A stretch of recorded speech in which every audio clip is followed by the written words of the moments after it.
pagbubuo nun, nakita mo ang kasaysayan ng bayan at kasaysayan ng isang uri ng pananampalataya. Ang buhay po ni Felix Manalo, binigyan ng marker ang kanyang kapanganakan ng National Historical Commission. Ibig sabihin, historical person siya. Kaya ito po ang pelikula. Ito po historical. Ito po yung sa ating katotohanan ng mga nakaraang panahon ng ating bayan. Salamat po, Kapong. Need I say more? No more. Thank you, Tito Bong. Our next question will come from Sir Pablo Tarima. Good evening. Gusto kong tanongin yung mga hinahangang kong character actors sa pelikulang to. Sina Miss Jacqueline Jose, si Mr. Yul Servo, tsaka si Gladys Reyes. Ang tanong ko po ay, bilang aktor, anong kakaibang karanasan ang binigay sa inyo ng pagganap sa pelikula to? Bagong karanasan siguro yung kabuuan ng produksyon. Kasi ako personally bilang isang artista, sa tagal ko ng panahon na nag-artista, ngayon lang ako nakapagtrabaho sa mataas na kalidad ng mga kagamitan.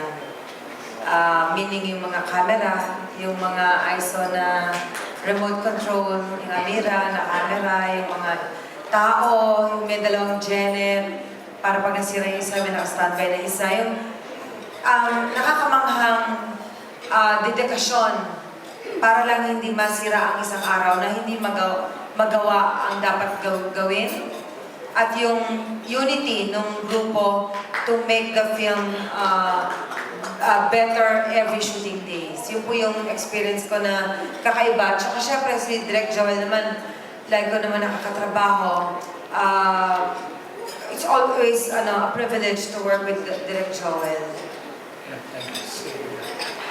Miss Gladys. Ano po, magandang gabi po sa inyo, Sir Pablo.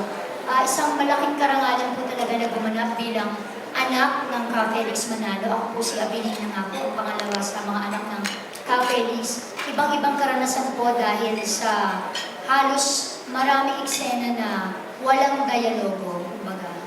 Pero yung emosyon ay siniguro po ng aming direktor na maitatawid namin sa mga manonood sa mga eksenang ito. Isa po yun, sa kakaiba.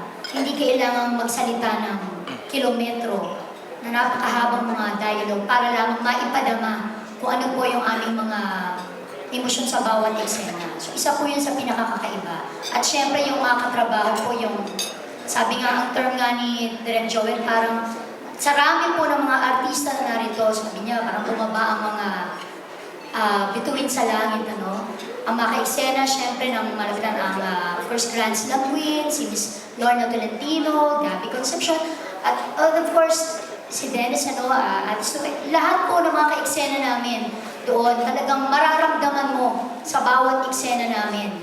Hindi na kailangan, pag nag-action si Direk, automatic na mararamdaman mo na, maiiyak ka ng walang preparasyon.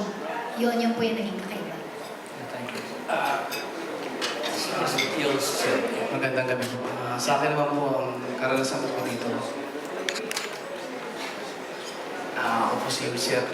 Ako po si Wilser po. Ang isang karanasan ko po sa pelikulang ito, ako po ay talaga naman na isang karangalan po na mapabilang po sa pelikulang ito sa napakalaking produksyon. Ito po, nung nagkatrabaho po ako dito, kita ko po bigay todo po dito. Hindi po tinipid yung pelikula. Kung ano po talaga yung kailangan ng production, binibigay po talaga. Pero yun nga yung camera, kinakapit sa kalesa. Ay napakamahal yung camera. Para maging maganda lang po yung eksena.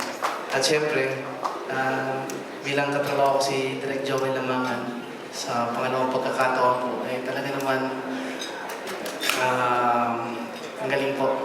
Marami po natutunan din po kay Direk Joel sa pelikulang ito. At siyempre, isang karangalan po na mapasama sa mga magagaling na artista po. Maraming salamat po.